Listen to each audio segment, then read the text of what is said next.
All right, let's talk about change orders. There is going to be a change order in almost every project. So you need to get familiar with how to do them and when to do them.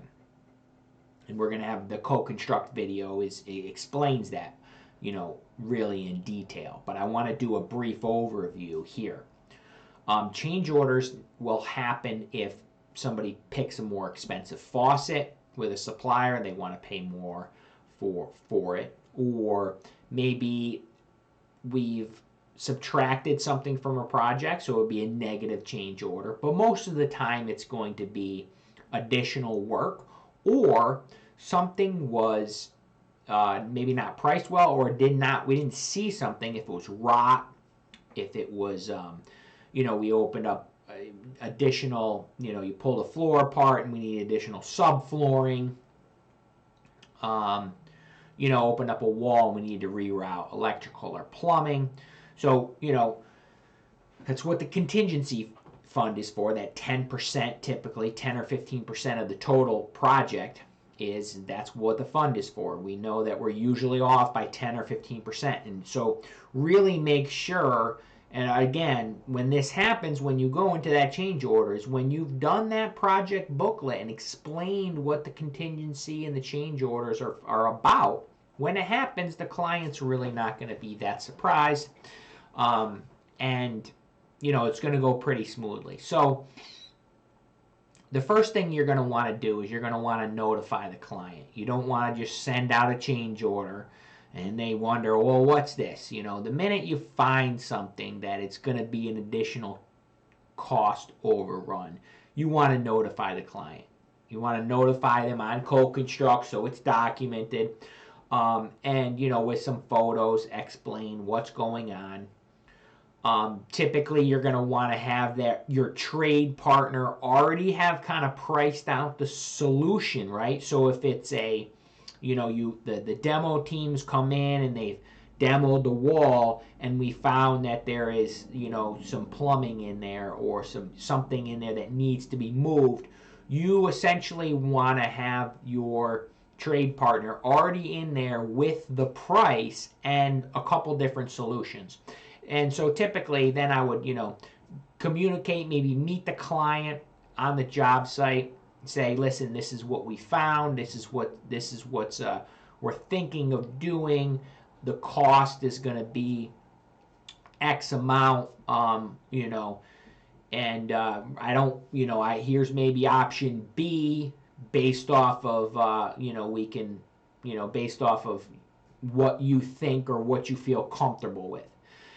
Then from there, it's going to be, then you can kind of go into the technical side of things, and then you want to start building that change order. So I guess one of the questions you might have right now would be like, well, how am I going to know the price?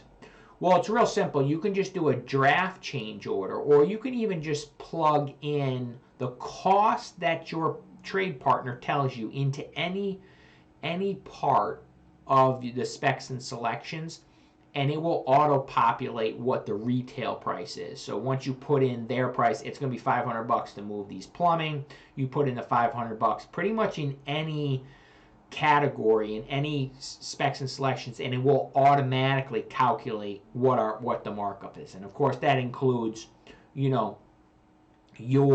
your project management, because you obviously have to manage more of a project now. So you want to have that conversation first. You want to talk to them. You want to be able to give them that price, and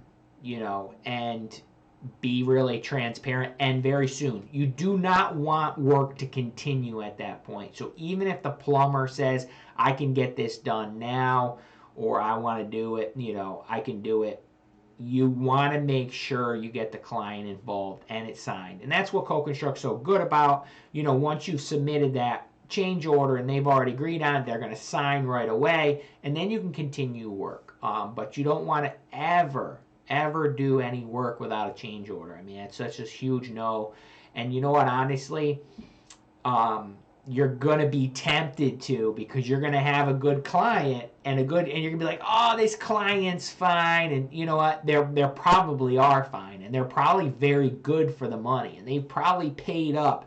every single time really quick. We have no problems and they love you. But it's terrible practice. And when you practice, you have to constantly keep yourself elevated to the level of perfection at all the time. So because what happens is if you're not reading a client right and you just go ahead and you're operating subpar below and you're not holding yourself to those standards, it's going to come to bite you. You're going to find out one of those clients you reread wrong, and you're going to go and do that, get that work done, and all of a sudden that client's going to be like, I'm not signing that.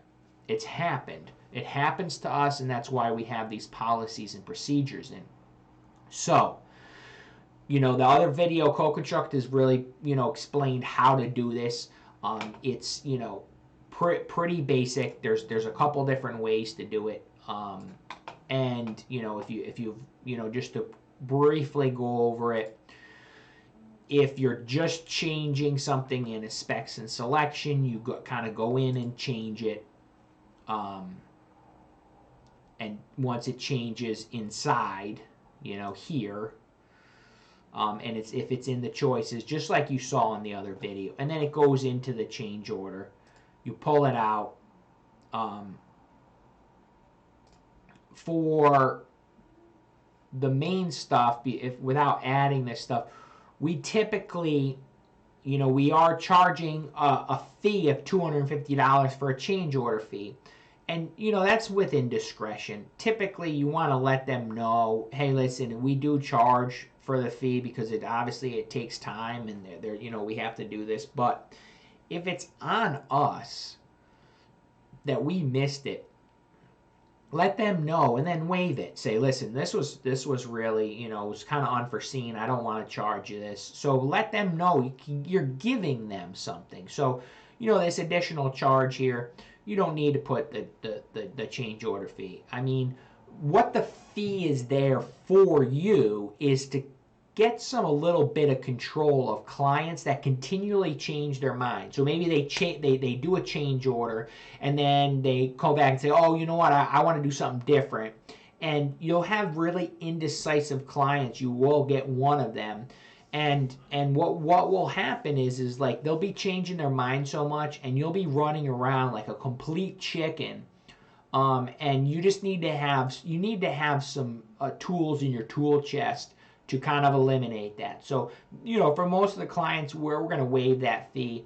Maybe those tough clients, you're going to waive the fee once, but you're going to let them know that you're waiving it. The second time you're going to hit them, and the third time, and continue on so that they're really focused on making those changes. Because a lot of change orders will just be people wanting to change the scope of work, adding work, changing the design. Once things are demoed, they were like, oh, you know what, I want to move this here, move that.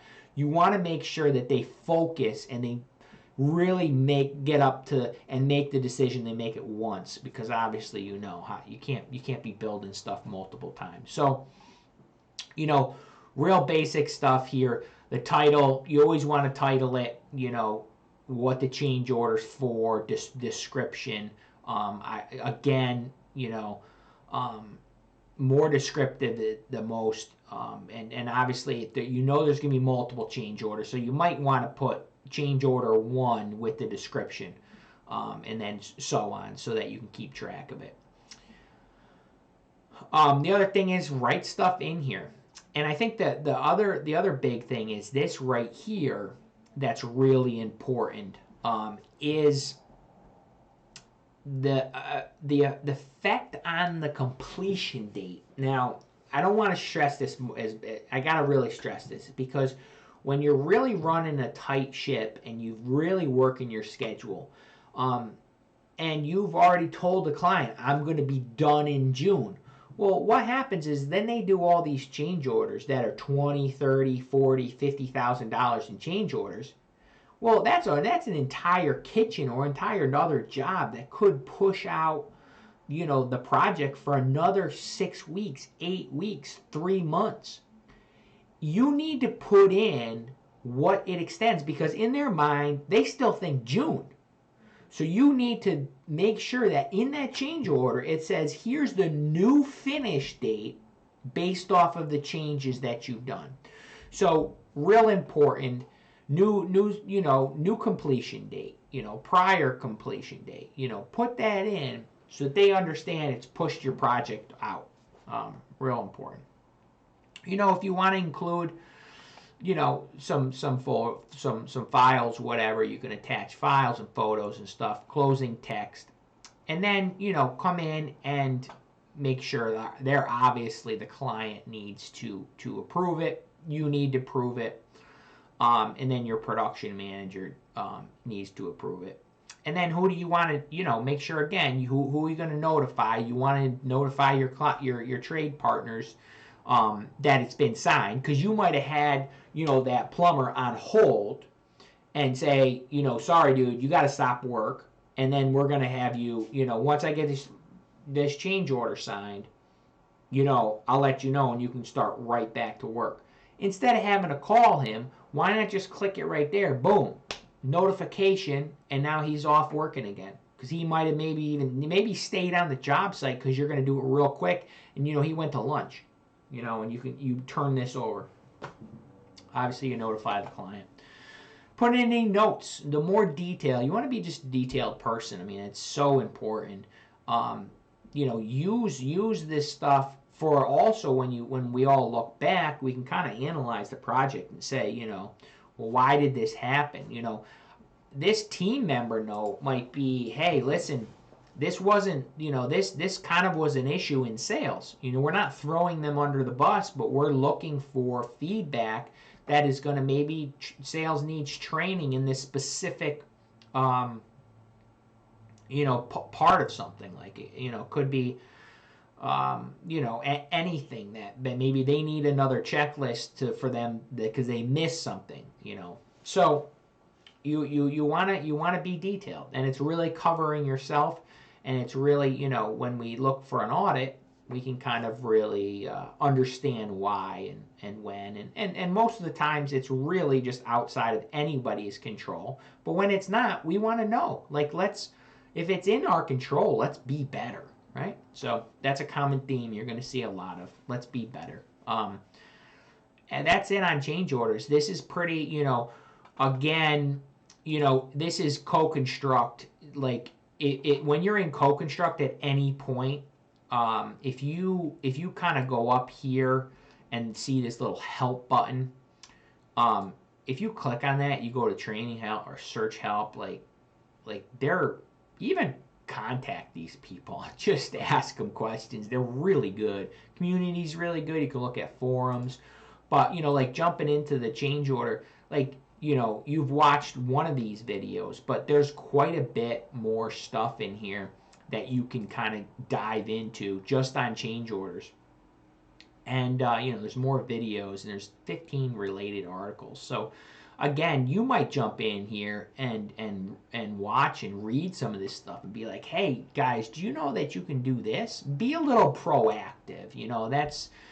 This stuff's changing so quickly. I just jumped in here and it was like, wow, this is new to me, and, it's that quick, and I thought I understood, somehow how to use this. So they're constantly tweaking this thing. So, jump in here periodically to refresh yourself. I put a link on the other video down below that you can go right to here. So real quick and easy. So that's change orders, guys. You're gonna do them, man. I have almost every project, multiple on big projects. So you gotta know how to do it.